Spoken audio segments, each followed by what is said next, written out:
Good afternoon, everyone, and welcome to Tuesdays for Teachers. If it's Tuesday, we've got to get in there and attack some of the different issues as we're going through. So today, what's that going to be?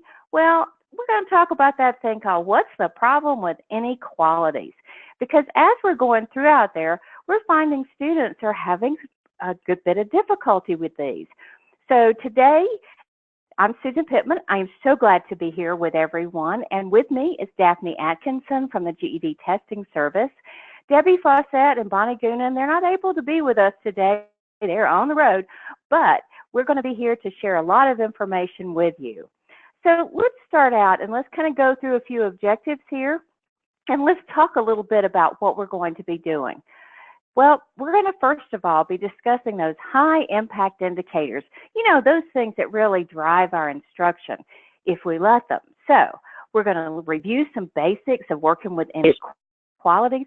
We're going to investigate the importance of students' understanding of those inequalities. And as always, we are going to be sharing resources and ideas. So just hang on as we go through all of these different things and we start working with you. But first of all, you know us, we've got to take a poll. In fact, we've got to take a couple of them. So we're going to start with the first poll, and this is all about where are you? So, ladies, if we can launch that poll. And what we really want to know at this point is which region best describes where you're located. And I know these are not exactly maybe the way you would describe yourself, but just put yourself into one of those as we're going through. And as you're voting, we have 63% of you have voted so far. So come on, let's add to that number as we're going through. And Daphne, it looks like we kind of have some little evenness here, a little bit more so than what we've had maybe in the past. I see that we've got nice representation from the Midwest as well as the Southeast. Come on, Northeast, Southwest, and West. Look at what we have at this particular point. So we'll share those results with you, and you can actually see we're pretty evenly divided today. So as we're going through, that makes a difference in making sure that we're getting out across the country and looking at all these different things. But you know what? That's not good enough. We actually want to have another poll going here. And we'd really like to know which of the following best reflects your role in adult education. Are you a teacher? Maybe you're a curriculum coordinator or developer. Are you a volunteer? How about an administrator of a program? Or maybe your whole focus is on PD and how you get out there and work with programs. So let us know which best reflects your role. And I can see at this point, off to a fast start, we have 78% who are teachers coming into this. So let's see who else is coming in. And as this poll closes, we're going to share those results with you, and you can see that yes, by a landslide, it's teachers who are with us today, and we're so glad that you can actually be with us as we go through, and those things that you can take back out to your programs and the things that you can do with your students. But that's not good enough. Let's see, how many of you were with us back in February? Remember, at that point in time, we focused on mathematical functions. And so this is a quick yes or no, and let's see how many of you were with us then.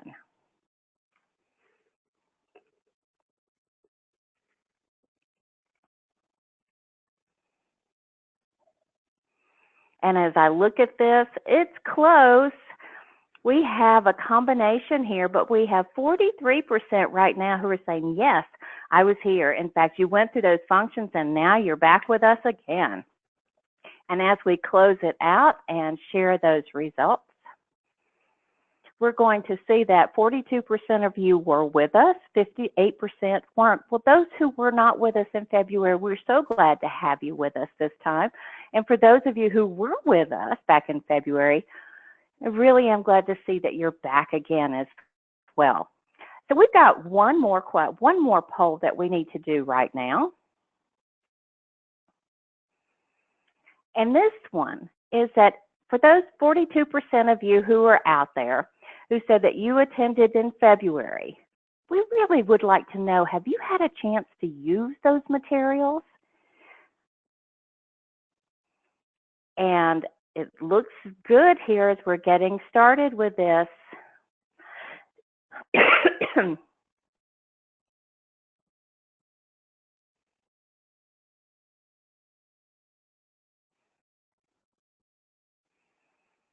And as we're coming in, we know that we're going to have a smaller amount this time, so we can share those results, and we see that it's the split, about 50-50 on this, where we have, and 47-53% of those of you who were with us in February who have actually had a chance to put those things to use in the classroom.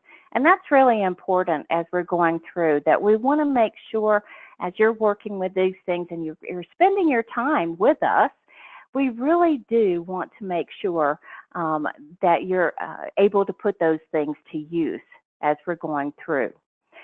So let's talk a little bit about some things called high impact indicators and mathematical reasoning. By now, I guess many of you who have been with us before, you've heard us say it several different times, that there are multiple things that we really look at when we're trying to decide on what we're working with instruction. There are these things called PLDs, or performance level descriptors.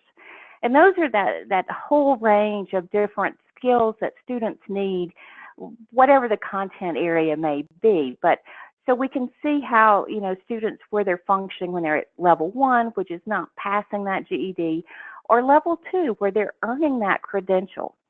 But there's another thing that goes along with that, and it's called high impact indicators. And we've talked about this before, about the fact that those high impact indicators, those are the things that really can have a wide range of use within the classroom, because they tend to impact more than just one small isolated skill. But also, these are the things that can have a big impact on student scores. So what we want to do is we truly want to focus in on those different high impact indicators. And you know what? It just so happens that we've got some of those things out there, and it deals with inequalities. And you think about it and you think, inequalities, that goes all the way back to, elementary school, and why is it students are having difficulty? Well, in this presentation, what we're going to do is we're going to delve a little deeper into that.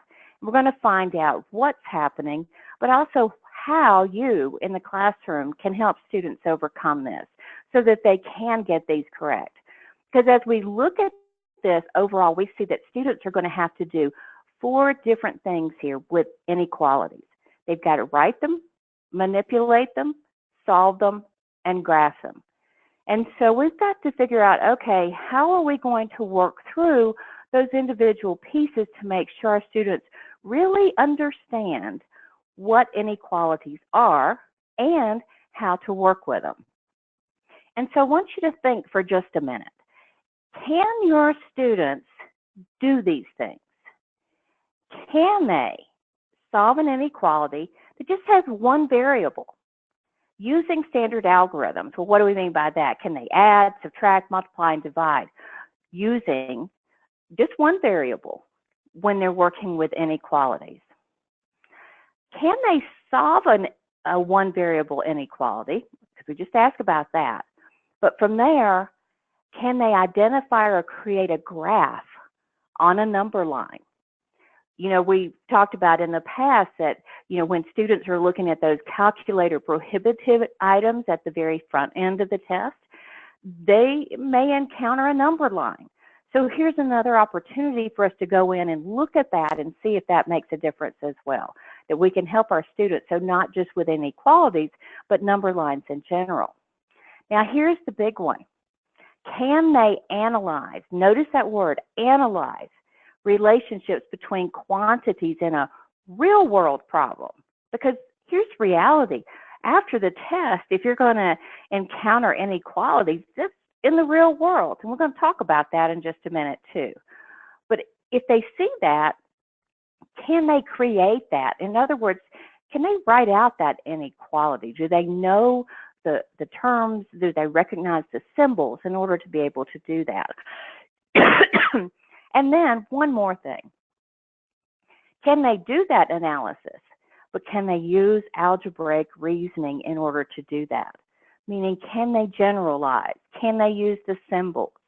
Do they recognize patterns? Those are the things that we want to make sure that our students can do. Because here's what we call the inequality ladder of fame. Take a look at those different steps along the way. We want them to know symbols, but we also want them to recognize the words. We want them to write, and we want them to solve. But all of those things are leading up not to just a test or be able to do a worksheet, but can they do this in the real world? Because that's where these things are going to come into play for our students. So let's think for just a minute. What is an inequality? Think about it.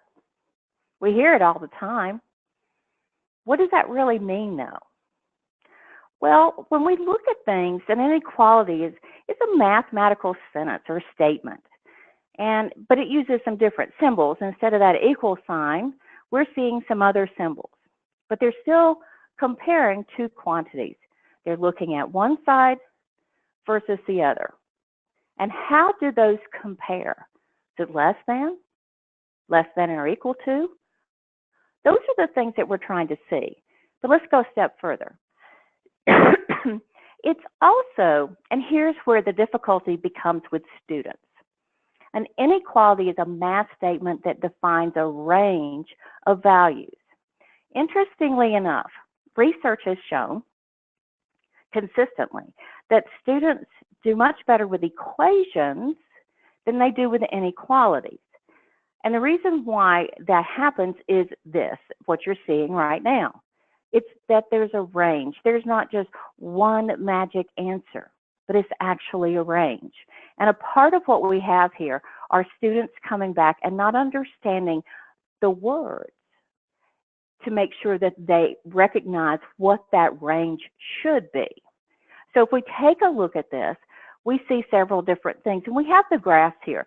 Jeffrey runs at least 2 miles a day, and we've got our number line, and we're showing what that looks like if we represent it. On November 28th, we've got the temperature in the North Pole, and it's expected to be greater than -4 and less than 9. Ooh, there's several issues right there for students. One, it doesn't have that nice little arrow that just goes on, but it defines a very clear set of values. But it's greater than -4, so now I've got to deal with my understanding of positive and negative numbers. And I understand that -3 is greater than a -4. Then finally, look at that last one. T is less than 6. So as we're taking a look at that, we're looking at all that range of the different numbers that are out there. So those are some issues that are happening with students. So what we're going to be doing as we work through this is getting to this thing where inequalities, no problem. That's what we want to make sure that we can do, is make sure it's not a problem for students. So let's start here. Inequalities are everywhere. Take a look at those 4 items. Look familiar to you? Well, they look familiar to me because I see these all the time. But you know what? I don't actually think about them being some type of inequality. They're just kind of there. But the legal speed on the highway has to be less than or equal to 65, unless you live somewhere where it's 70 or maybe even 80. But notice the less than or equal to means I can run all the way up to that, but I better be careful once I go beyond that. Look at my credit card. That balance, that monthly payment has to be greater than or equal to 10%. So I can't just pay 9% because then I'm going to have some other issues. If it says I got to do 10%, I can start at 10. There's no reason why I can't do 15, but I have to do 10. How about text messaging? I know now most of us have unlimited text. and unlimited data and all those things. But think about it. Some phone plans, they do have a certain number of minutes, or maybe it's text messages or data, and it has that quantity there. This one, you're fine. You can have 250 text messages, but you know what? 251 is going to cost you more money. And then finally, we have that last one. And think about it, because so many of us, this is what we encounter. The time needed to drive from home to school or work is greater than or less or equal to 18 minutes. So on a good day, 18 minutes may be it. Oh, but if the traffic's backed up and there's been an accident, it's probably going to take me longer than that to get there. So I think one of the first things that we have to do in working with students is to come back and say, let's put it into real life context, because then understanding these pieces gives them, it helps in terms of their motivation to learn more about it. Because, hey, this isn't just something in a math book or on a math test. This is something that's in real life and things I may be encountering as I go through. I'm sure all of you recognize those symbols, but the reality is that our students sometimes have difficulty between the symbol, the inequality itself, and the phrase. And especially when they face something like that second one. We always say A is greater than or equal to B. But we don't often phrase it as A is at least B. That kind of changes the way students think about it. Now take a look at the last one. In that particular one, think in terms of having students recognize that A is at most B, or it's no more than B. That again, sometimes it is the language that we use when we're working with this that will make a difference for students. But there's more vocabulary. What's a coefficient? Well, coefficient is that number that sits there with that variable. But our students need to recognize it if they were to encounter it. There's a boundary point. Boundary point? Well, that's that place, just like when we were looking at that before, and we're going to go back and look at those graphs again, where a solution that makes the inequality true. There's a boundary. Or it may be a boundary that says anything past this makes it false, or it's not true, it's not a true statement. When we talk about those range of values that make the inequality true, it's called a solution set. And we have two other things, and this becomes really important for students as they're working with this, so that they're recognizing the difference between inclusive and exclusive.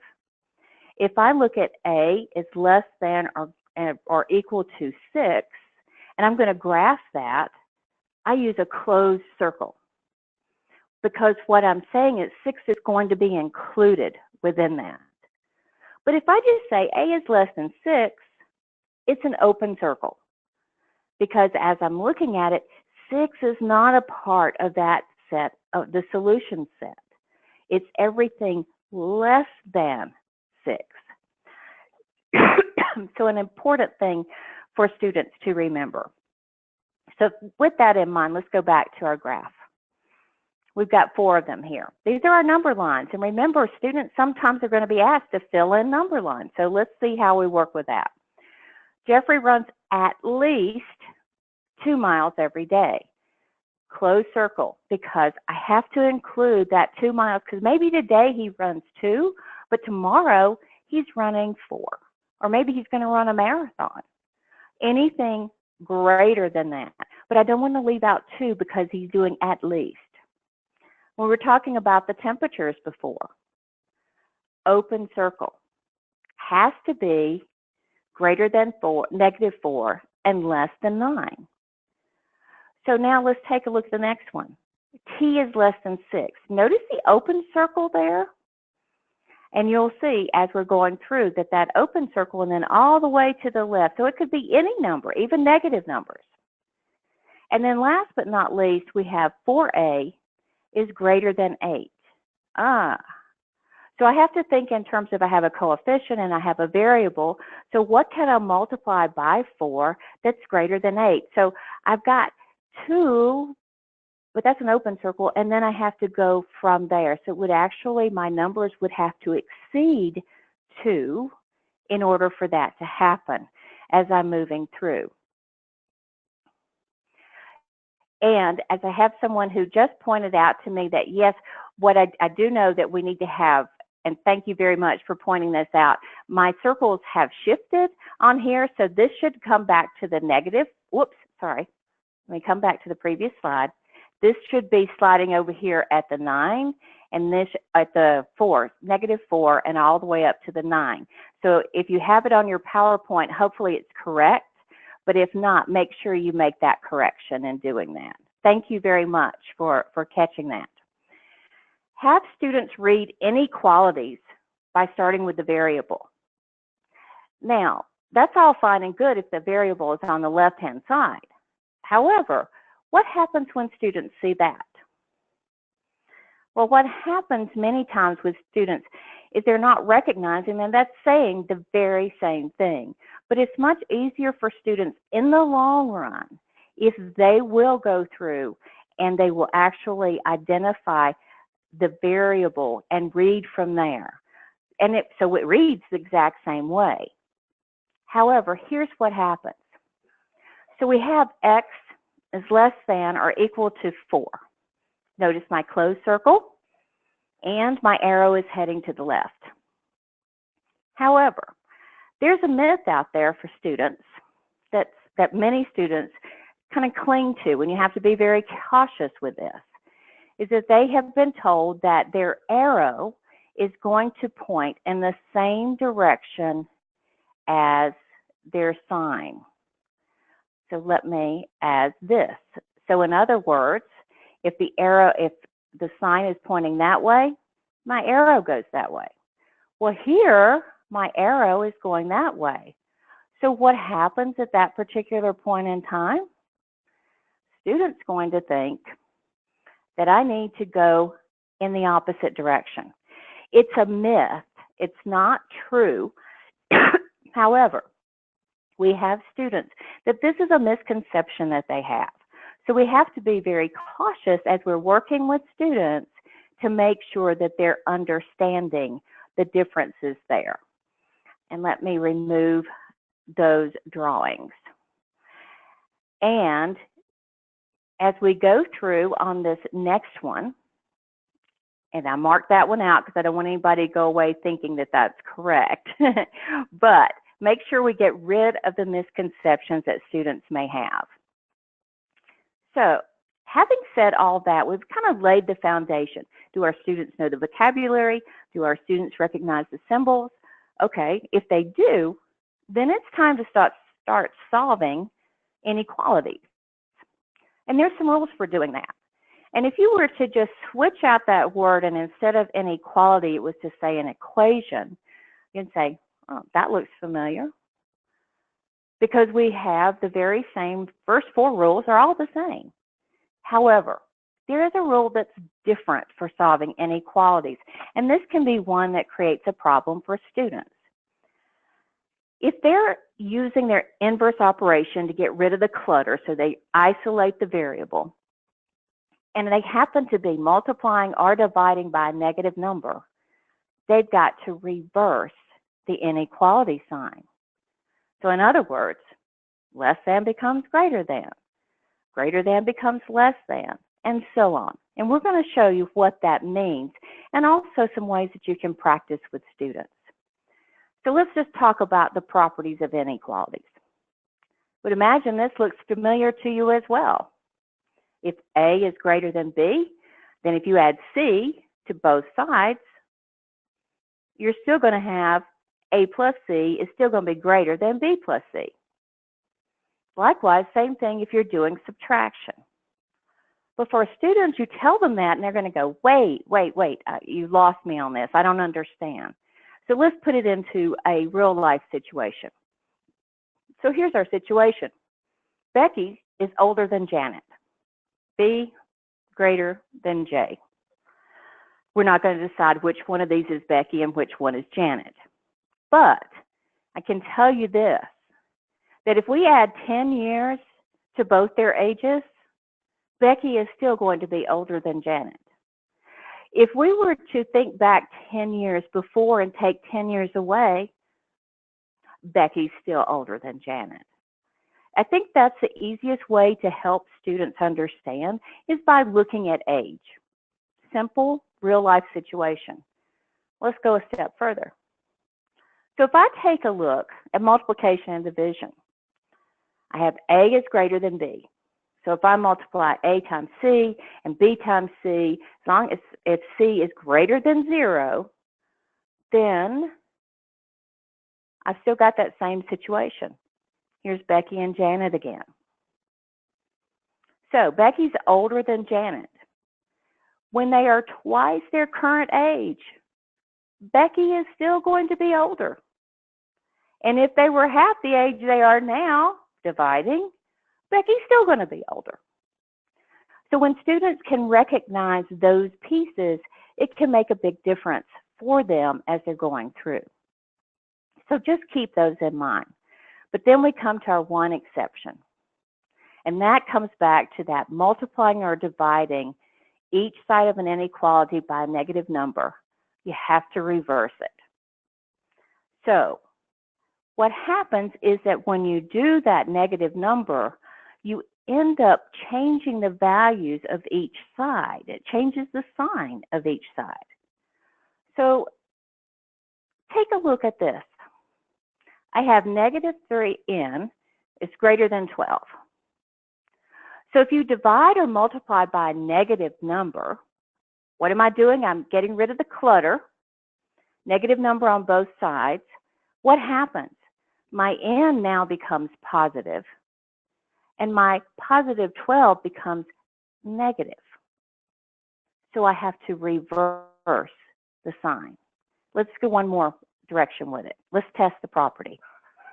So here's my number. 3 is greater than 2. Okay. Multiply that by a negative 1. So that means we need to do it on both sides. Negative 1 times 3 and 2 times negative 1. What happens when I do that? Negative 3 greater than negative 2. Is that true? No, it's not, because negative 2 is larger than negative 3. So what happens? I have to reverse my sign. Now my statement is true. That's the one property within it that creates problems for students because it is not exactly the same as what they have seen before. So remember, multiplying by a negative or dividing, either one, flipped that inequality sign from greater than to less than. And yes, I do have a couple questions that have popped in, and I will go right ahead and answer that now because I know that that's probably driving all of you crazy. There are some of the slides that are not in your handout, and there is a reason for that, because these have a lot of animations in them. Therefore, you end up with a slide that doesn't look quite right. So when we post on GEDTS into the professional development, we will be posting the handout with all of the slides included, plus we'll be posting the PowerPoint show. So you'll be able to use these. But with all the animations, that is the reason why many of you are looking at things going, I don't have that slide. I don't know what's going on here. And so, but you will in the final one as it comes through. So please just bear with me as we go through. So we've tested the properties. Now, remember when it said a little bit ago when we were looking at what students have to do on the test? They have to solve inequalities. So let's look at a way that we can help students do that. It's some little tricks that they go through, and this is a lot of animations here, so just bear with me as we're going through. But we're going to take 4 plus x is less than 12. Okay. First thing I'm going to have students do is I'm going to have them draw a wall down through the inequality. Very simple.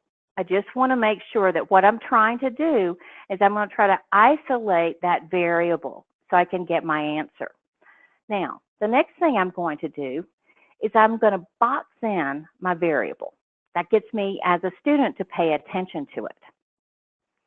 Now, I know that I need to get that x all by itself. So what am I going to do? I've got to subtract 4 from both sides. Now, as I do that, now I have my answer. X is less than 8.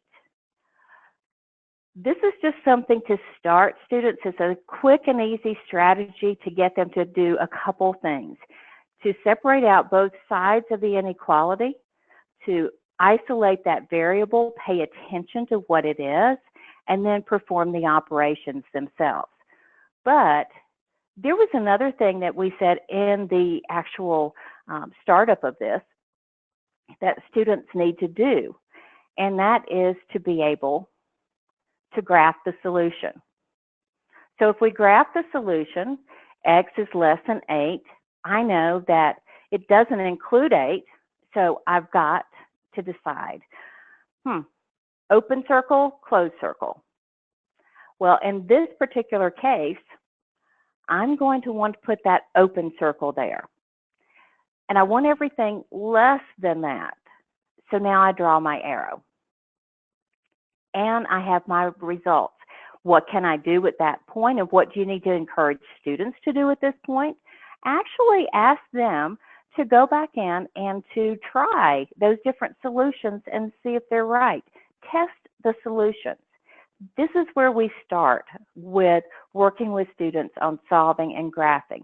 Before we get into the word problems, before we get into the higher level problems, we start with the very basics and make sure that students have those as they're going through. So let's try another one.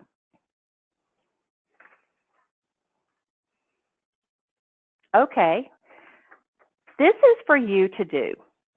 What I want you to do just sitting there is if you'll move to your question box, what I'd like for you to do is I'd like for you to solve this one and tell me, would this be an open circle if you graphed it or closed? So tell me what M is greater than or is less than or equal to, and then tell me, would it be open or closed? And I see a closed, closed, closed, and 6 is the answer. Is M is less than or equal to 6? Closed circle, great. Guys, you got it. Absolutely, fantastic. See, I had to get you going with all these different things. And I noticed that Robert Bayer, who's sitting there, he's already got his different symbols that are out there as well. So thank you so much for that. So very simply, same thing that we talked about before, isolating that variable, dividing this time, and we've got 6 is greater than or less than M. And as we said, closed circle. Excellent. Okay, this one's easy, so we'll just do this one very quickly and let you see the process. And as I said, when you get the PowerPoint showed, then you'll be able to do some of these things as well. Okay, here's your next one. Everybody, same thing. Give me the answer, and then I want you to tell me open or closed circle. Use your question box.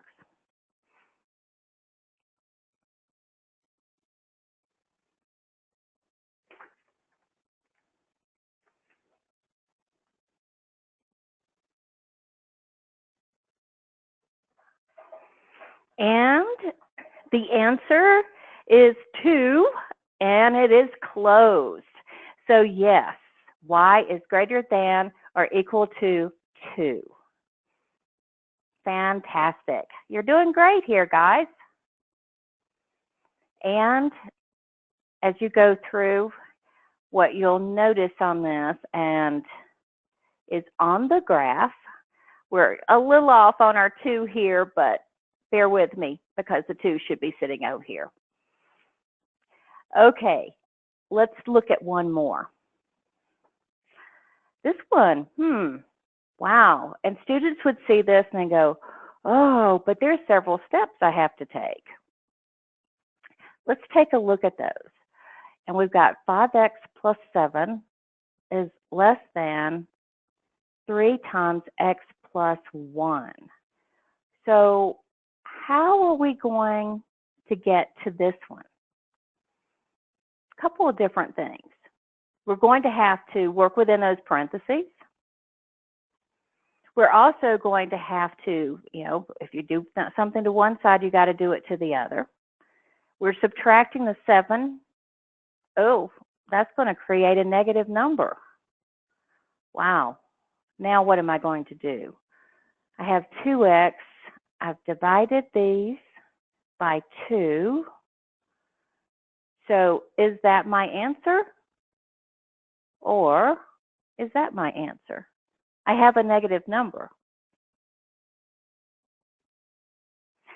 And the answer to this one is that yes, it is less than -2. And that one becomes true because remember, we only have to worry about those negative numbers if we're multiplying or dividing. That's what we have to make sure that we're careful with. Good job, guys. One more. Go ahead and solve this. And then tell me your answer.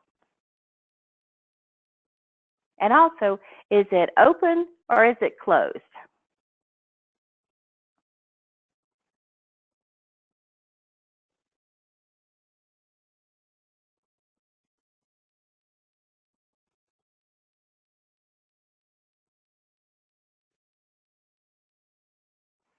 And as we're going through, I see some people, you're really doing great here, going through so quickly, because we do have to divide by -2.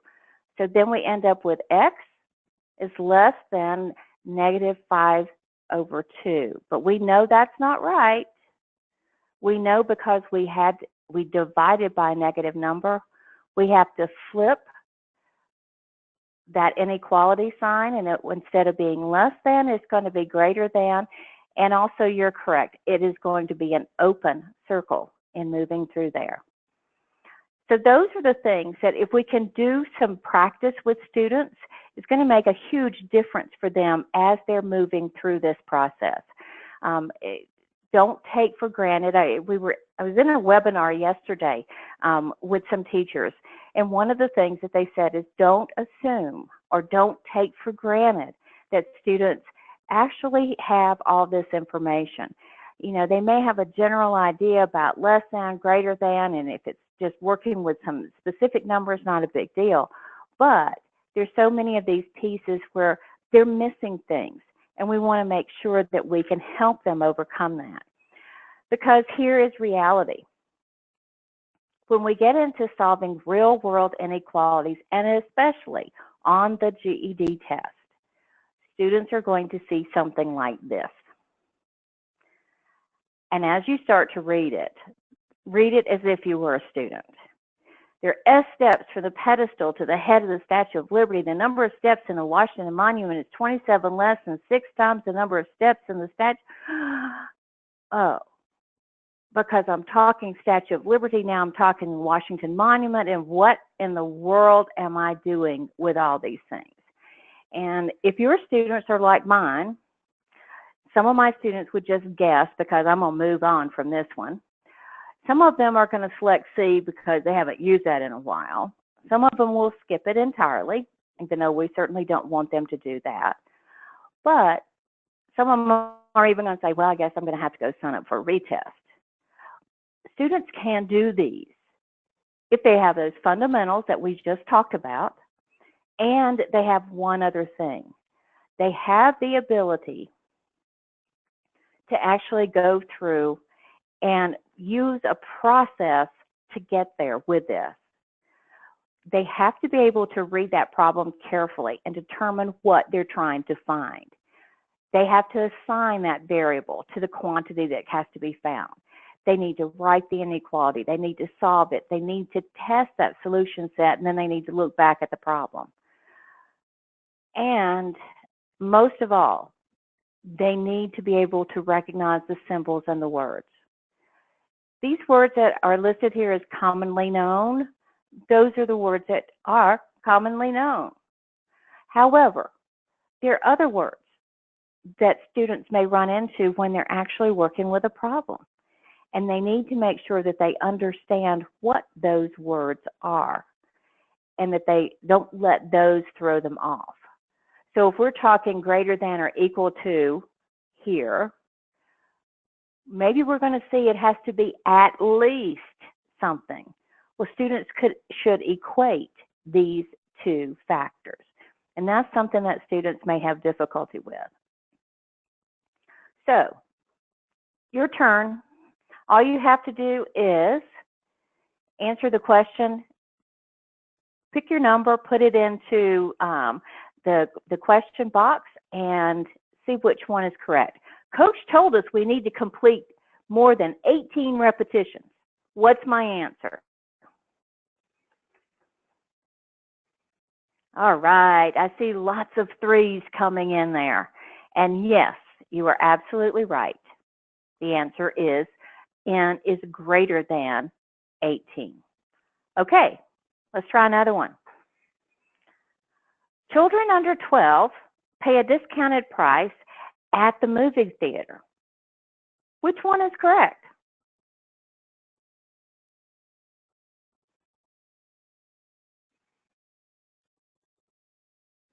You know, interestingly, this one doesn't say that children 12 and under, which we hear a lot of times.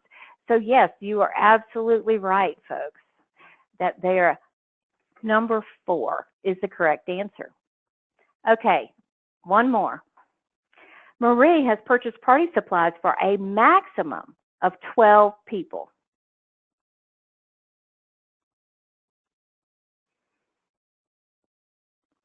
And I know some of you have commented on the fact there's a little black box on the screen. And yes, that's as I'm looking at all of your questions coming through. So, and the answer is number 2. N is less than or equal to 12. Okay, very good. But let's take it a step further, because that's one thing, is having students be able to do just that very thing there. But there's another piece that students need to be able to do, and it's to go a little bit further than that. So take a look at that first one up there.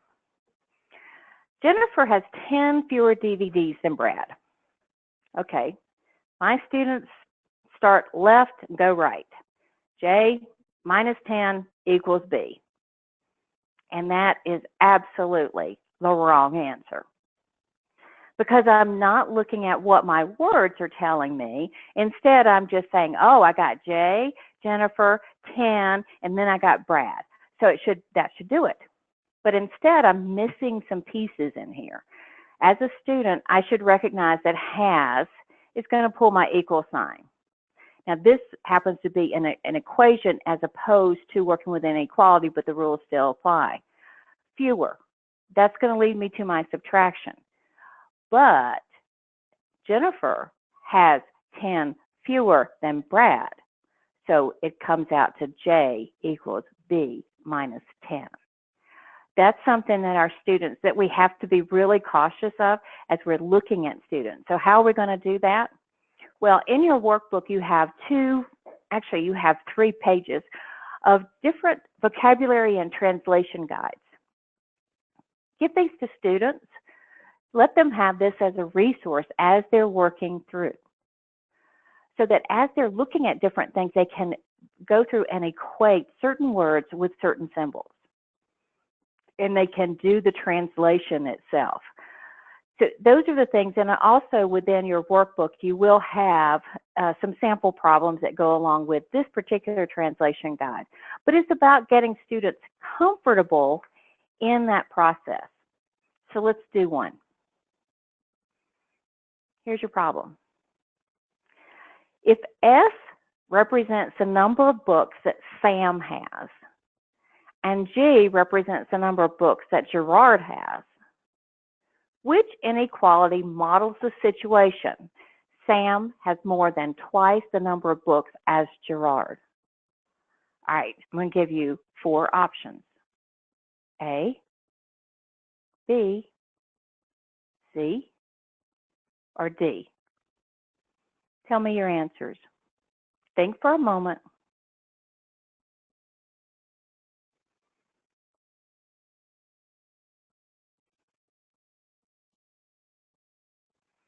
And I seem to have a little disagreement going on here with this particular one. Okay, let's talk about this a little bit. Okay, Sam has, okay, so we're going to have some kind of symbol here. More than, okay, so that's a greater than sign. Twice the number of books as Gerard. So one would think that, okay, if we go left to right, maybe it's here. So if we say this, Sam has more than twice the number of books as Gerard. Okay. How about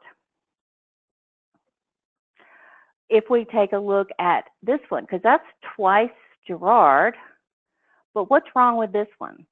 It has a less than symbol. Okay, now, then we have another one as we're going through. And Gerard has, well, we got a greater than sign. Gerard has it. That says Sam has more books than Gerard.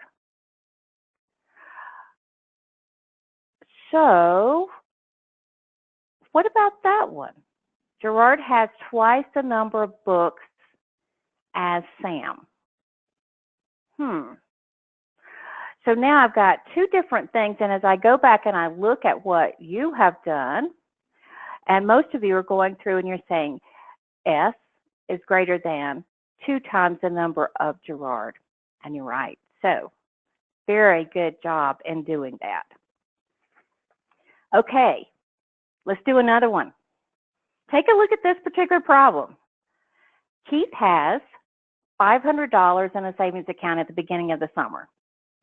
He wants to have at least $200 in the account by the end of the summer, and he uses $25 each week for food, clothes, and fun. Got to have some fun. How many weeks can Keith withdraw money from his account? Which one of those is correct if you were going to set up this particular one?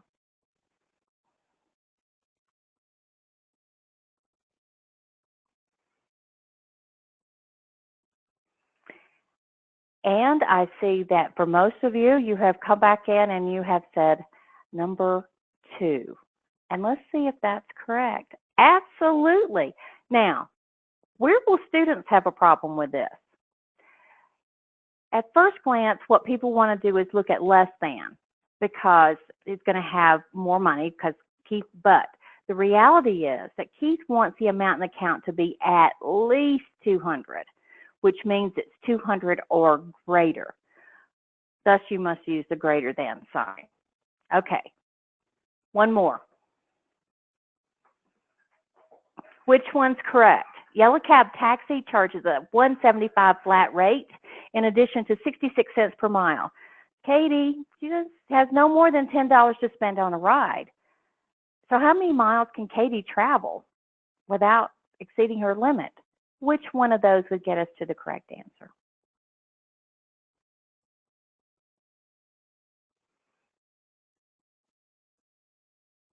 And yes, you are absolutely right. It should be Janiyah Jones, 60.66x. I am so sorry, and I'll make sure I make that correction on the PowerPoint before that goes online. Thank you so much for pointing that out. Thanks, everybody. And the answer is number 3, because Katie has to spend less, no more than $10 or less. So we have to be really cautious in working through these. And thank you for reminding me of the variable. I did not catch that, and I appreciate that, but I will make sure that's corrected. One more. This is a problem where you've got tunes and iTunes. Okay, so I'm not exactly as creative as I probably could have been. But iTunes charges no monthly fee to download music. It charges $1.25 a song.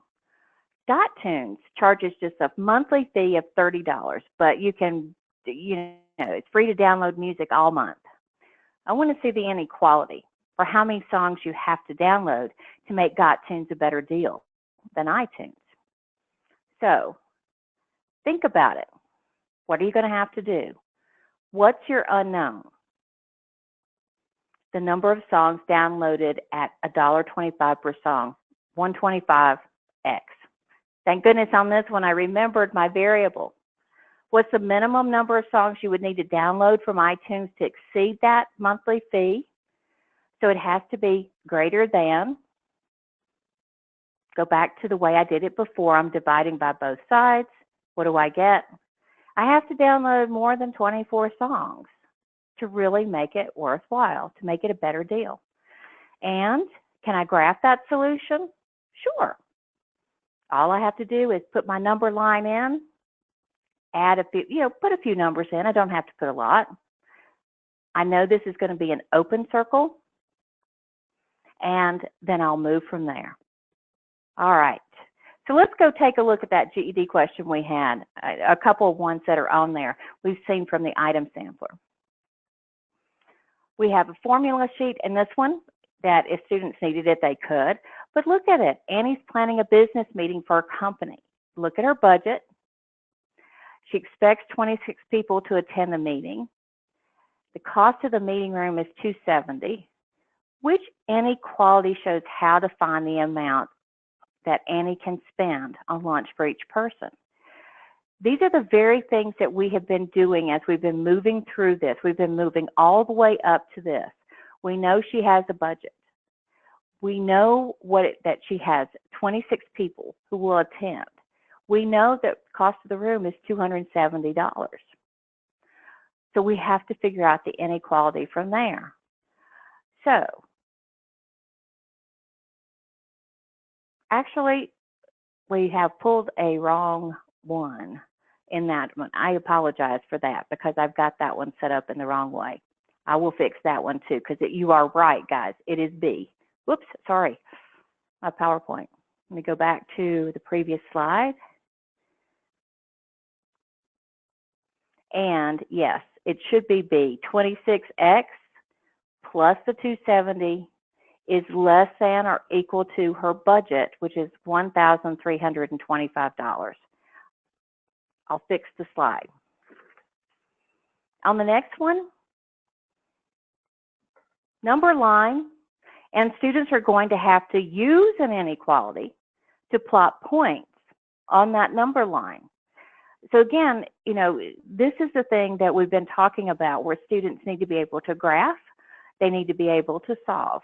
And in this particular case, what they have to do is take that inequality, solve it, and then from there be able to put those points.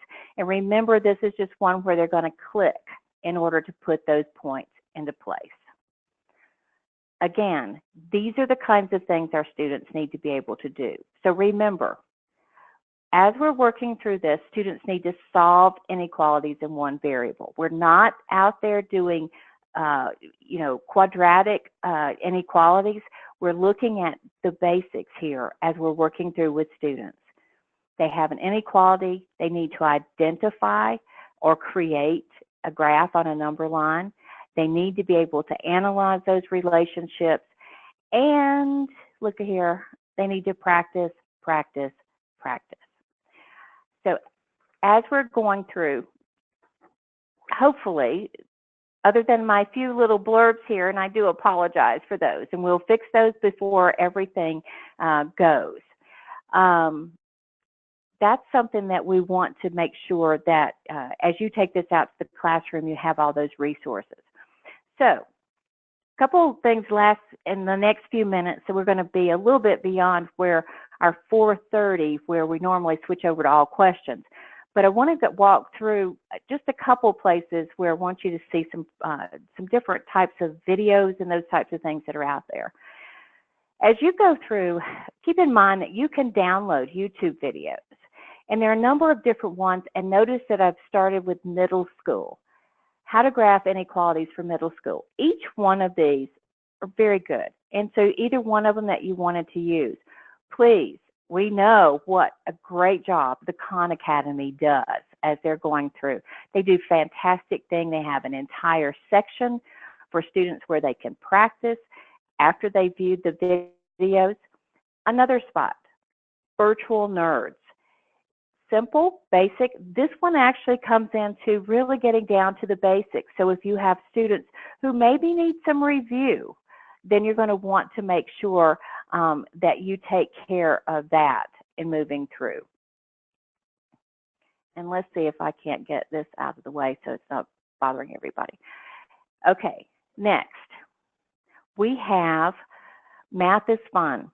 And yes, the website actually is Maths is Fun, but you can get to it if you just type in Math is Fun. You can actually get there as well. Now, Solving Inequalities, wonderful section here with lots of different resources and things that you can use. If your students need just kind of let me look at the entire process of graphing, then this particular website on YouTube, they've done a great job because it's all right there for students to see at the end. It builds one right after the other.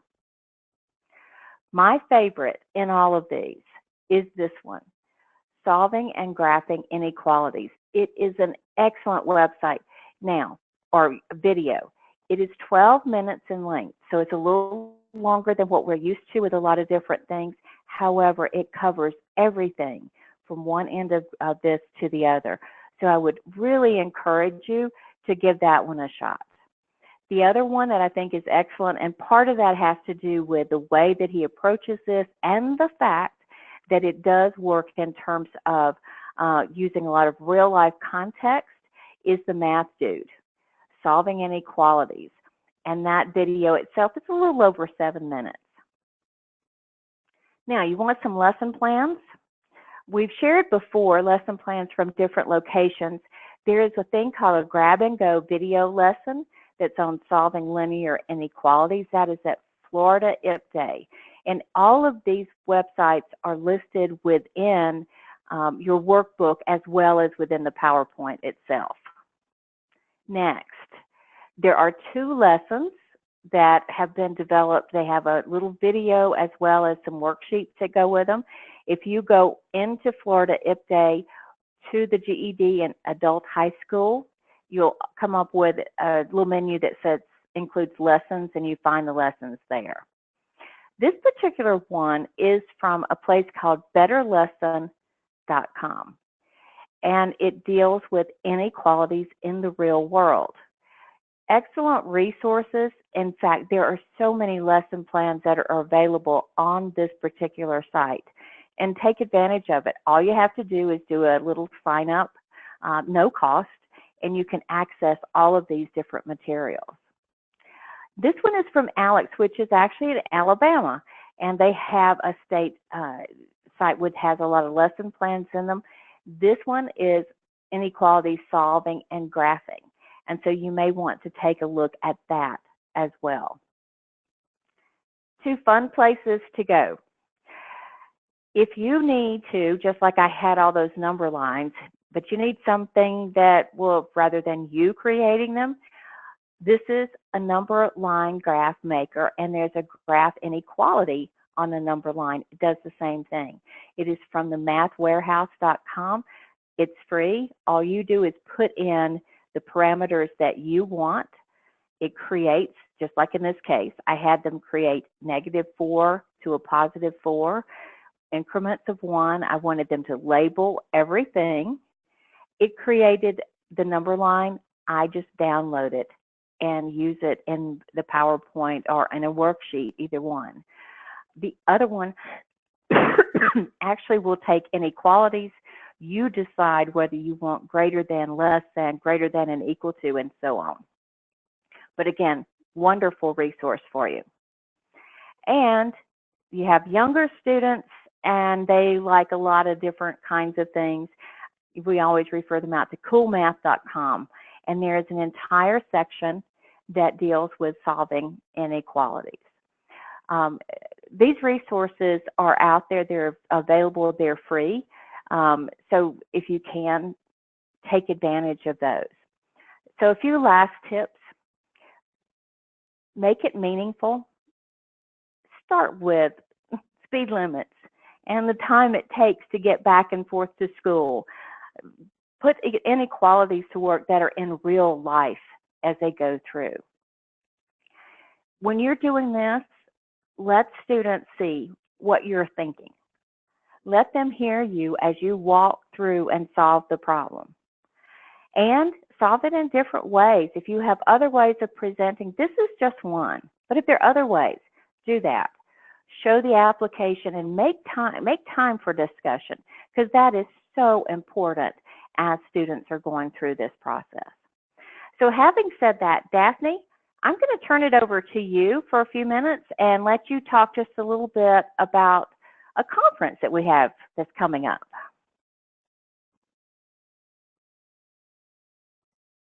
Sorry, I had to take myself off mute. That's just fine. So I hear we're going to be going to Dallas, Texas this year. We certainly are.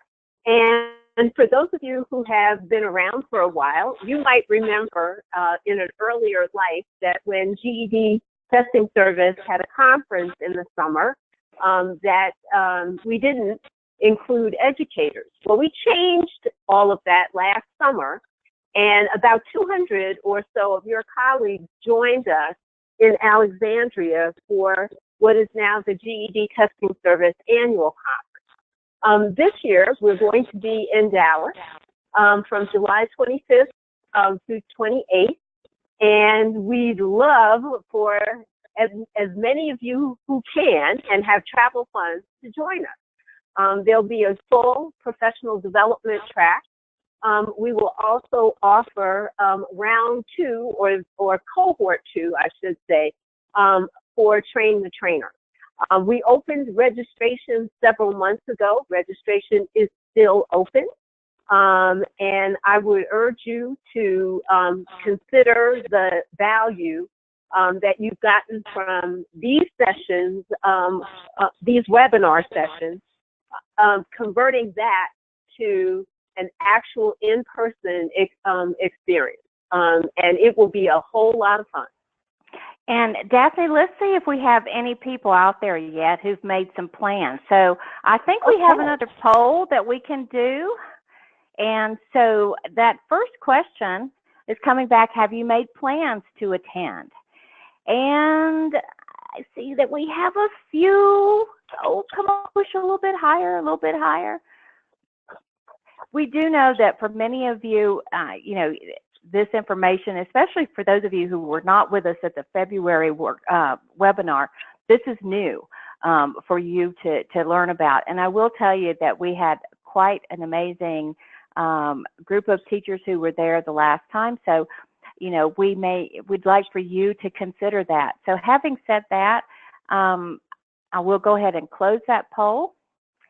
And we have one other question, and this will come to that small group of you that have said yes, that you would. And I think have you shared that results? Because I think about 7% are going to do that. Our next question comes into, have you made your hotel reservation? Because that is something that is so important as you're going through. So those of you, yes, some of you have. Fantastic. That is great. Because better to go ahead and get those hotel reservations than to all of a sudden say, oh, I get to go, but I haven't had a chance to do that, and I end up in another hotel. We don't want to have to do that. So, Daphne, you were talking just a minute ago, and for some reason my PowerPoint wants to close off on me. Hold on one second. Okay. I think we've got it back now. Okay. Oh, yes. And here, yes, please, Daphne, go ahead. This is the preliminary conference schedule, and we are building out a lot of those things, even as we're speaking about them. But you'll see that it covers a full range of activities. We do have some people were part of cohort 1 of our Train the Trainer group. We are having them back for further training, and we're going to add to that. So we're going to be recruiting for the second cohort for Train the Trainer. And as you sign up on the registration page, there are a few questions. If you are interested in Train the Trainer, that you should take the time to fill out to indicate your interest. And if you're not interested in Train the Trainer, that's okay too, because there'll be plenty of professional development opportunities geared solely for educators, from content to strategy to the holistic vision for adult ed. So you'll really want to take advantage of this. Absolutely. So lots of really good things as we're going through. Another thing, keep in mind, our next Tuesdays for teachers is going to be on June 27th, and we'll have more information about that coming out to you, but always know that we're going to put content in there, strategies and activities, and also more resources as we're going through.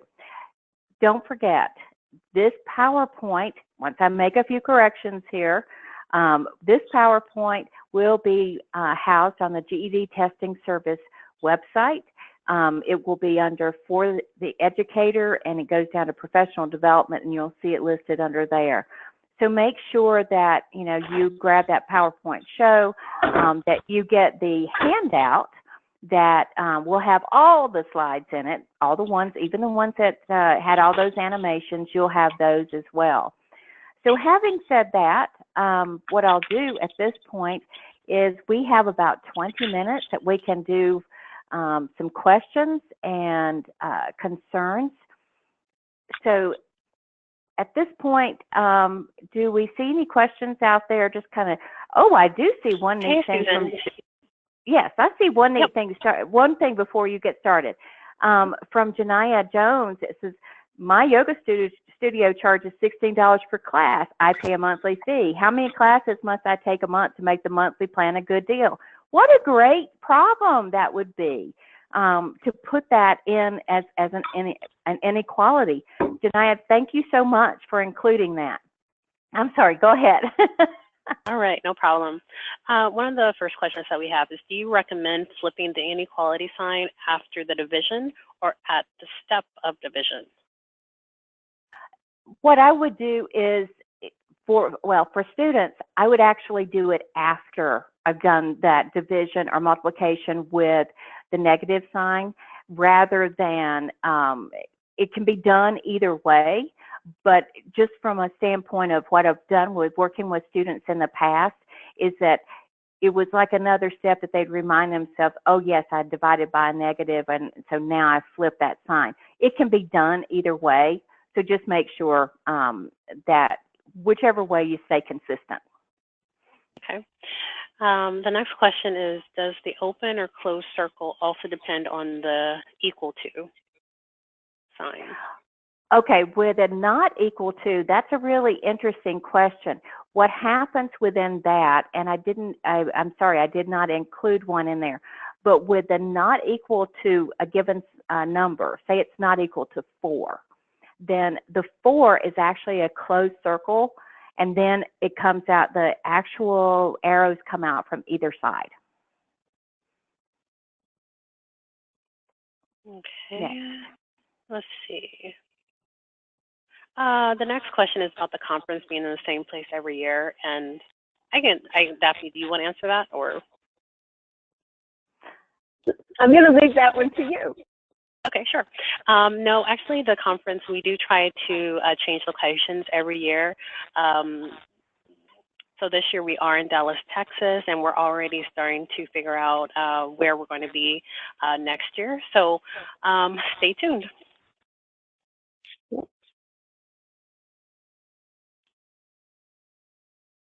see.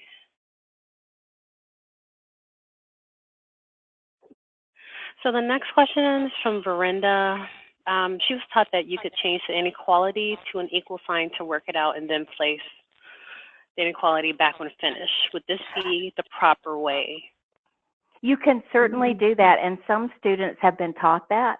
And so if students come into your classroom and they've actually been taught to change it out to an equal sign so that they're working with that, then I wouldn't try to change that. But I would still try to, as you start instruction with students, I would try to use those inequality signs rather than do the switch back and forth. I would try to start with the other. Okay. And the next question is, what is the cost of the conference? Right now, the conference cost is $450. One thing that we've done is that each state gets 2 free registrations, one for the state GED administrator and another for the state adult ed director, or anyone they choose as their designee, as designated to attend in their place. So that's kind of the cost right now. We initially did have an early bird rate that expired early in March, but so right now the cost is $450. And actually, I will put a link to the conference site if you guys want to get registered here in the chat. Thank you. I appreciate that. And those are all the questions that we have so far. Well, I just want to thank everybody for being with us today and for putting up with my foibles here, my things that I'm going to make some of those corrections, and thank you for catching those. But I really do appreciate it because I know underneath all this, what it really means to everybody is that you're trying to do the best you can to get your students ready to move on to the test itself and to be as successful as possible as they're going through that process. And so I really do appreciate the work that you do. And also, I want you to keep in mind that you can always get in touch with us. You have on the slide that's in front of you now, you actually have Daphne's email address. You have Debbie Fawcett. Yes, Debbie wasn't able to be with us today, but you have hers. But there's one other place that you can always get in touch with us, and that's communications@gedtestingservice.com. Because we want to make sure that the materials are getting out there. Now, let me ask a question. I will post. What is the date for us posting the video? Well, I usually post a minimum of like 2 days, so probably Wednesday or Thursday.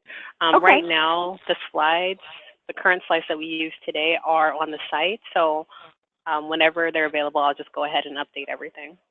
Okay, then what we'll be doing is we'll have the updated handout, so you'll have all the slides on that. You have your workbook, which you will not be changing. That will be staying the same, which includes all of your resources. We will have the PowerPoint show that you can then use with students, so that'll make it nice and easy for you to use those animations. And so 2 days from now, I'll make the changes that everybody made the recommendations in here. We'll make sure that those are all corrected as well. And those will be put up so you will have access to them. So look for them toward the end of this week. And we'll go from there. Daphne, right, are there any other questions or any other comments from you? Well, I think that one of the things that this particular webinar highlighted, and you touched on it several times, is that one of the fundamental skills that students need to deal with inequalities is to have a really firm foundation in understanding and using number lines.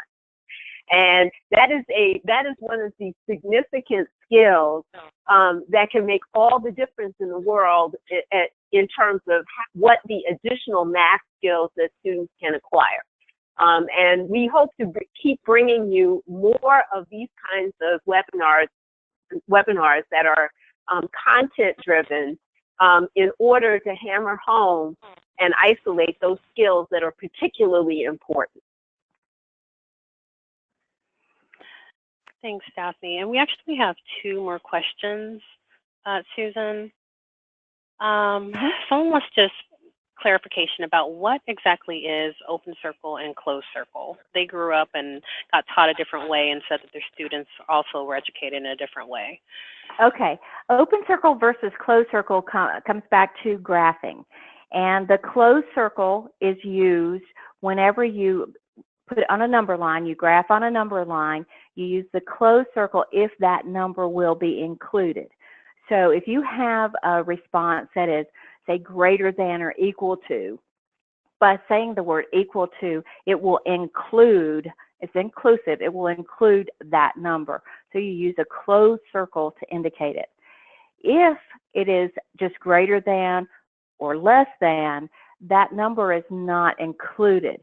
So as a result, you use an open circle. So if I say, you know, X is greater than 6, 6 is not going to be included, but everything greater than 6 is, so I use an open circle. So that's the difference. Okay, that's very clear. I got that. The next question is, how do we get CEU credit? I'm not sure. Well, I think what you want, I think it's about getting a certificate. Because the GED testing service doesn't award the credit, but what you can get is a certificate that you can present to whoever within your district or college would be the appropriate entity, so that then they can award CEUs from there. So, and I believe, am I right that there's the certificate will be on the website? Yes, we are going to upload that onto the website once everything else is available as well. Okay, perfect. Okay. And there's a question about the topics for these webinars. They're interested in knowing if they're selected based on the lowest scoring areas on the GED test. I'll take a shot at that one, and Susan can, also chime in on that. We actually, we look at the skill areas, yes, that we see students struggling in, but we also rely on teachers to tell us the things that they would like, the skills that they would like to acquire to kind of fill in. And the reason why we elected to focus on math is that there are very few of you out there who are math teachers by academic training, but a whole lot of you teach math by experience. And so we polled people, we did a couple of feedback surveys, well, several feedback surveys last year, and math was by far one of the most requested areas for us to focus webinars. And specifically, the majority of respondents also asked us to focus on content. And it really put a strong emphasis on content, but also to include classroom strategies as well. Okay. Susan? Mm-hmm. I think that, I think you said it. Okay. Perfect. Absolutely perfect. And so, again, keep in mind, and here you are before this webinar ends, if you want to, feel free at this particular point to just list down some things that you would like to see in future webinars, because we keep all of these questions, your responses, all your little 2s and 3s, we have all those. And, always give us your ideas, because we're more than willing to have more responses coming in, and that helps keep things on the radar. So if anybody here, if there's something specific, not just in math, but in other things that you really want to see, then please do that. And we have from Verenda, we have, where may we find the indicators? The high impact indicators, if you will go out to the GED Testing Service website, go under the educators portion and just type in to the search engine there at the top of the page, at the top of that page, high impact indicators. And you'll see there that you'll have a lot of, all the indicators are included there, as well as high impact indicators, and also the relationships among content areas. And that, incidentally, is one of the most important things that I think that instructors should take a look at, because it really shows you how skill development is not just for one content area, but is used across the content areas. And that has the benefit of maximizing the amount of time that you have with your adult learners. And I'm going to go ahead. We have Barbara who says, how can I get a copy of the workbook? Barbara, if you'll look at your dashboard, and you'll notice that there's a little place in there that says handouts. And if you'll just click on GEDTS Inequalities Resources, that's the workbook. And you can download it straight from while we're still on here. And actually, guys, I went ahead and put links to the high impact indicators. They're basically, it's linking to a PDF.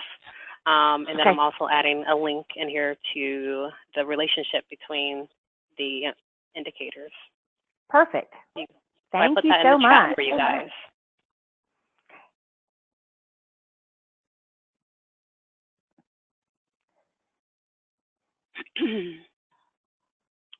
And having said that, anything else that we need to address? Or if not, then, gee, Daphne, we're going to let them out 7 minutes early?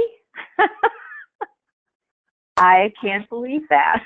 I know, but you know what? People can enjoy their afternoon, you know, or the rest of their day, whichever one it is, or their evening, if you're here on the East Coast.